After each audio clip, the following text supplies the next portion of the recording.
Welcome to Eye on the Issues. Today, we're going to be talking about marijuana, Kratom, Delta-8, and we'll be talking to Luke Niforatos. Luke, you're with, of course, Smart Approaches to Marijuana. You're the Executive Vice President. Let's begin by talking, you've been dealing with and focusing on marijuana for years. Let's begin by talking about marijuana and what's going on nationally. What's your perspective?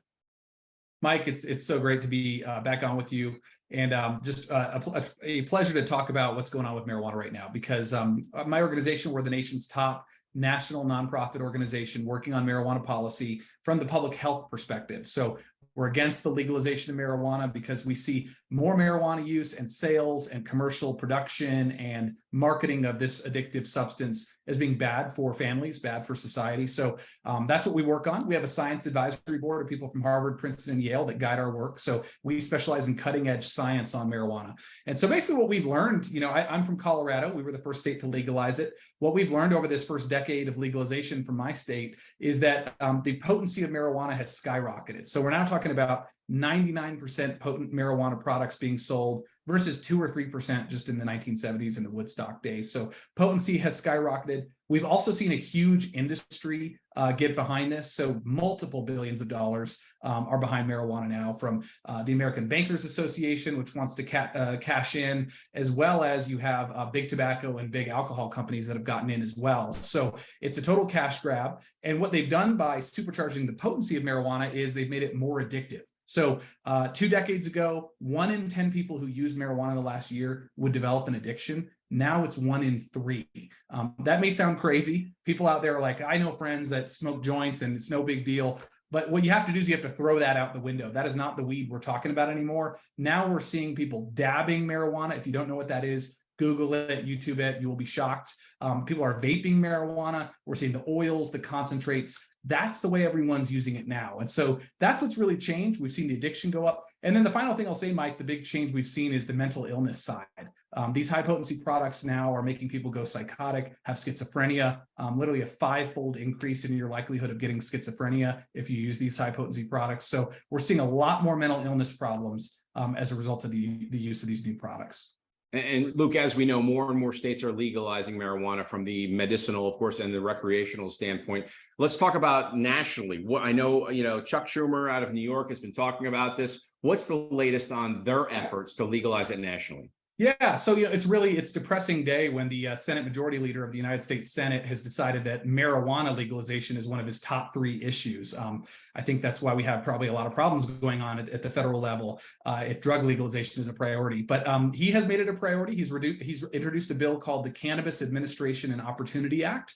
What that would do is federally legalize marijuana, allow the sales, production, marketing, all of that stuff, with no safeguards for kids, no kinds of attempts to prevent the addiction for profit industry from expanding. So that is a concern, but we don't see that moving. The big deal right now is the Safe Banking Act. That is a bill that would financially legalize marijuana across the country. So it allows the banks to make money off of it. It allows the industry to take on hundreds of billions of dollars of investment. Meanwhile, it's still illegal federally. So it's kind of a crazy circumstance, but some Republicans are getting on board with that. Unfortunately, Wyoming Senator Lummis, she has signed on to that, even though there's no marijuana in Wyoming that's legal. So it makes no sense why she'd be behind that bill. So that's something maybe for those of you who are concerned about it in Wyoming, you should check in with her office on that. But we are worried about the Safe Banking Act. That is a big threat this year because it would allow the industry to make a ton of money, and also would allow the industry to take on more investment from tobacco to put into advertising that's targeting kids. Literally, hot shops across the country are, selling gummy bears laced with THC, sodas, cherry grape sodas, Girl Scout flavored weed, literally Girl Scout cookie flavored weed is being sold. So these are the kinds of things that would get investment, and they would continue to be federally illegal. So very concerned about that bill. That's probably the biggest threat when it comes to marijuana policy federally. That's something watching. And where does that bill stand right now? Right now, it is in the Senate Banking Committee. Which chair is Democratic Senator Sherrod Brown. The minority chair is Tim Scott from South Carolina, Republican. So they are going to probably have a markup hearing on this in the next few weeks. definitely something to watch. And then from there, if it goes through that committee, likely it'll go to the floor in the Senate, which would be the first time it's ever done that. It has not passed the House this session at this point. Do you think the lawmakers in Washington understand what going down this path could possibly cause? I think that, I think lawmakers are hearing more, but I think they're hearing a lot more from industries with a lot of money.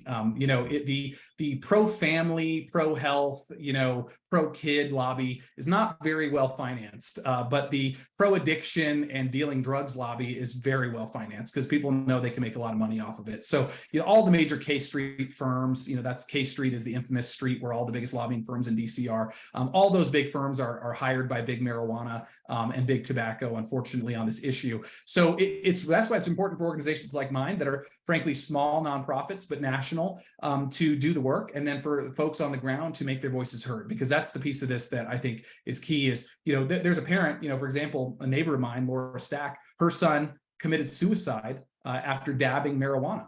And that's a story she tells everywhere she goes. And she's trying to get that story out because that is a link that nobody's hearing about. And she's not the only person that has that story. So I think that's the critical side of this, is those stories need to get out and need to get in front of lawmakers.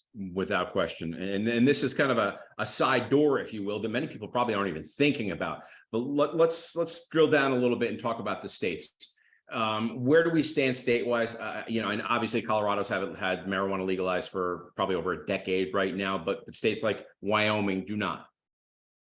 Yep. So we're sitting at a place now where 23 states have legalized marijuana for recreational use. So less than half of the states in this country have made this decision on recreational. We have about 33 states that have done medical marijuana. Now, most of those states, it's like CBD oil. It's not like a full-blown program. But there's certainly probably at least a couple dozen states that have what's called medical marijuana, which shouldn't get that confused with real medicine. Medical marijuana is just weed. It's just pot shops that are selling the weed. They call it medical. They have qualifying conditions, but it's not reviewed by the FDA. There's no prescriptions. Your doctor is not providing it to you. That you're not going to a pharmacy. So important to understand the difference there in terms of what's called medical versus what really is medical. But that's where we stand in the landscape. And so we have some states coming up this November. Ohio is likely going to vote on the ballot on marijuana legalization for recreational purposes. There's a big ballot measure that's gathering signatures for 2024 in Florida. We're watching that one really closely because Florida is a very consequential state. Trulieve, the marijuana company, has already pumped $38 million into the signature gathering process in Florida just to get it on the ballot. And that's being challenged in the Supreme Court in Florida. So that might not even make it to the ballot, and they've spent all that money already. So let's talk about states like, for example, Wyoming, not legalized. What's your message that you can share with the people of Wyoming that will be watching this when it comes to marijuana and why it shouldn't be legalized there? Yeah, well, first of all, I've had such a great time getting to know folks across Wyoming, been to Wyoming a number of times, had the great pleasure of testifying on the House, in one of the House committees last year, plan on doing the same thing this year if it's going to be considered again. And what I would just say to folks in Wyoming is, I think, we all believe in liberty, obviously Wyoming liberty, we all love liberty, freedoms. And I think there's an argument out there that says drug use, whether or not you decide to use marijuana, that's your own decision, and it doesn't affect me. And I think what I would say is I would challenge that assumption, because when folks use marijuana, it impairs their judgment and impairs their minds. So think about your surgeon. Do you want your surgeon having smoked marijuana the night before? Do you want your student's bus driver to have been smoking marijuana? We know that states that legalize marijuana, they have more people dying on the roads from stoned drivers. So thinking about the road safety, thinking about the safety with your doctors, thinking about safety going into work. We've seen Quest Diagnostics just released a huge report. More people than the last 25 years in this country are showing up high to work. And that means that they could be impaired while they're working next to you if you work in a factory, if you work in transportation. So what I would tell you is this isn't a personal liberty issue. This is a community issue of just protecting your family, protecting your kids. That's what I would push back on. And particularly with today's high potency marijuana. This is not the same drug that you remember from a couple decades ago. It's a totally different drug. And that's what we're seeing in Colorado. That's what we're seeing in other states that have allowed this industry to show up in their doorstep. So that, I think, is the biggest thing we've got to know, is that the use of this substance is going to impact your community, whether you like it or not.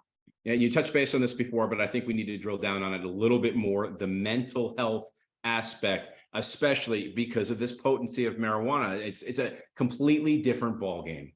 It absolutely is. So I mentioned the addiction rates are way higher with high potency marijuana. I think a lot of people think of the old ditch weed. Nobody really got addicted to it. Totally different story now. So certainly the addiction rate issue. But on the mental illness side, we're very concerned because every state that's legalized marijuana has seen a huge increase in crime. Colorado is leading the country in the increases in property and violent crime right now. And when you look at those factors, the research shows that folks that are using marijuana are, there's a linkage now we're seeing between marijuana use and violence because of the mental illness dynamic, as well as the increases in crime may also be tied to having marijuana dispensaries nearby in communities. Because what they found in the research is that crime goes up if you have a pot shop in your community. So, those are some key things to understand, is that particularly with violent crime, the more we learn about the impact of marijuana use on your mental health, the more we're going to understand about that link with violence. But that's something we really need to be watching right now because of what we're seeing across the country. Very, very valid point. All right, let's change gears for a second, Luke, and talk about a couple other, I don't know if you call them drugs, what you want to call them, but let's begin by talking about Kratom. What can you tell us about that? Yeah, Kratom, I don't know what they're seeing in Wyoming, but in Colorado, we've got little stores that say Kratom on them that are selling Kratom. It is a drug. It is, like marijuana is a plant. Kratom comes from a tree in Southeast Asia. It is what the National Institutes of Health say is that low doses of Kratom have cocaine-like stimulant effects. High doses of Kratom are more like morphine. So depending on how much you're using, those are the effects. But basically, it affects you just like an opioid would. It also has overdose potential. So hundreds of Americans have died from overdoses on Kratom. That's something we're probably not hearing anything about because nobody's really even understanding this is being sold right now in the gray market. But it actually has overdose potential, unlike marijuana, where we haven't really seen overdoses yet. The other issue that we see with Kratom is it is addictive. It has a dependence potential. It's also a mind-altering substance that has a whole host of other issues for your mental health as well. So Kratom is a drug that's not scheduled right now because, frankly, it's very political at the national level to start scheduling and making more drugs illegal, because people are figuring out if you start selling something out of a storefront, you can start making money, and it starts making it tricky to try to get rid of it. So that's something we're starting to see bubble up in different states. A couple of states have decided to allow them to be sold. Most states don't have laws on Kratom. So it's kind of this thriving gray area. We would like to see it scheduled. It needs to be banned. There are people being harmed from it right now. And the more we see an industry built around Kratom, I think the worse it's going to get. You look at marijuana, it got more potent, it got more damaging. Kratom is something that you can actually overdose on, and that is becoming more potent now as well. So that's definitely a concern, and it's something that I think lawmakers should take a look at in Wyoming. No doubt, very disturbing. All right, Delta 8, what can you tell us about that?